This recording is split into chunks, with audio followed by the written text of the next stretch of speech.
ফেসবুকে আমরা কাজ করি, আমাদের সবথেকে গুরুত্বপূর্ণ হলো আমরা রিপ্লাই কমেন্ট। যত আপনি রিপ্লাই কমেন্ট করবেন তত আপনার এঙ্গেজমেন্ট খুবই ভালো থাকবে।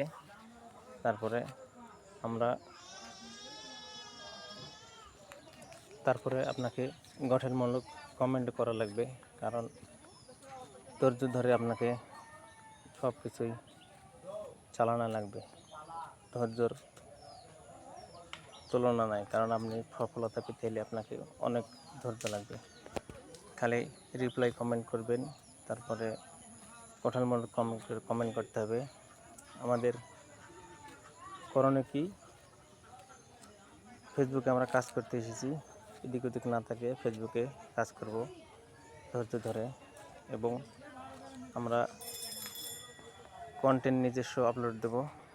নিজস্ব কন্টেন্ট আপলোড দিলে সব থেকে ভালো হয়। কোনো কারো ভিডিও পোস্ট, কারো কোনো কিছু নিয়ে কন্টেন্ট ফটো এগুলো আপলোড দেওয়া ঠিক না। নিজস্ব দিলে সব থেকে পাকাপোক্ত হবে, ভালো হবে। সব থেকে আমরা নতুনরা, আমাদেরকে শেখার অনেক কিছু আছে, আমাদেরকে শিখতে হবে। যত আপনি ভিডিও দেখবেন তত আপনি শিখবেন। আমরা যদি ভিডিও না দেখি তা আমরা কিছু শিখতে পারবো না। এমনি এমনি আমরা কন্টেন্ট বানাতে যাই, কোনো কিছু বলতে পারি না, কিছু শিখতে পারি না। আমরা অবশ্যই এগুলো ভিডিও দেখবো, কন্টেন্ট ভালো ভালো যারা সেলিব্রিটি তাদেরকে দেখবো, শিখবো, জানবো কোন নিয়মে চলতে হবে, কোন নিয়মে আপনাকে সামনে আরও এগিয়ে যেতে হবে। মেলা রকম কথা মেলা জনা বলবে, আপনি সব বুঝবেন যে আসলে কোনটা ঠিক কোনটা বেঠিক। সঠিক কথা হলে আপনি সঠিক পথে চলবেন। আর যদি সঠিক কথা না হয় তাহলে আপনি আপনার নিজের জ্ঞানে তো আপনি বুঝতে পারবেন যে আমার কোনটা ভালো, কোনটা মন্দ, কোনটা খারাপ। আপনি নিজের জ্ঞানে কিছু চলবেন, লোকের কথাও দরকার আছে। কারণ আমাদের যে ফলোয়ারগুলো সব প্রচুর ভালো অ্যাক্টিভ, তাদের সাথে যুক্ত হয়ে যাবেন।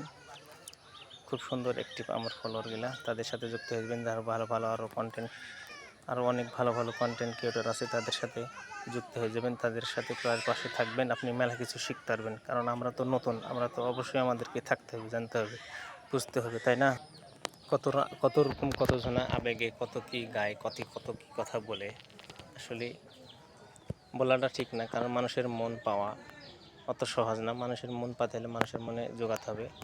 যেমনি আমরা ফেসবুকে কাজ করছি, ফেসবুকের নিয়ম মানতে হবে, তারপরে তো আমাদের সফলতা হবে, তাই না? ধন্যবাদ সবাইকে। ভালো থাকেন, সুস্থ থাকেন। ভিডিওটি ভালো লাগলে শেয়ার করে দেবেন। এ পর্যন্তই। সামনে ভিডিও আমরা বেশি বেশি ইবাদত বন্দেগী আমল করব, কারণ আমাদের এটাই দরকার। আমল না করলে হবে না। যেমনি আমরা এত পরিশ্রম করছি, ভালো আমল করার দরকার আছে। ইনশাআল্লাহ ভালো থাকেন, সুস্থ থাকেন। আল্লাহ হাফেজ।